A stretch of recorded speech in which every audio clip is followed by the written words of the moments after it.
अवांखे update कंदा हलूं। अहम ख़बर आहे नए माली साल 2022 खां 2023 जी बजट अॼु पेश कई वेंदी। नाणे वारो वफ़ाक़ी वज़ीर मिफ्ताह इस्माइल क़ौमी असेंबली जे इजलास में बजट पेश कंदो। ख़बर अवां सां शेयर कयूं पिया। अहम ख़बर आहे नए माली साल 2022 खां 2023 जी बजट अॼु पेश कई वेंदी। नाणे वारो वफ़ाक़ी वज़ीर मिफ्ताह इस्माइल अॼु बजट पेश कंदो।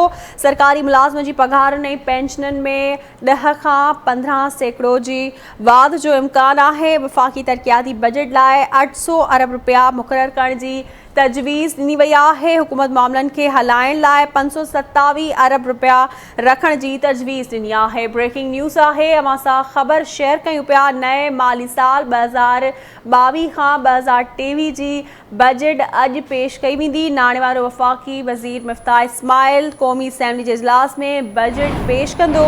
सरकारी मुलाज़िमनि जी पघारुनि ऐं पेंशननि में 10 खां 15% वाध जो इम्कान आहे। हुकूमत मामलनि खे हलाइण लाइ 527 अरब रुपया रखण जी तजवीज़ ॾिनी आहे। गैर मुल्की कर्ज़नि जी अदायगी लाइ 500 अरब रुपया मुक़ररु करण जी सिफ़ारिश पिणु कई वई आहे।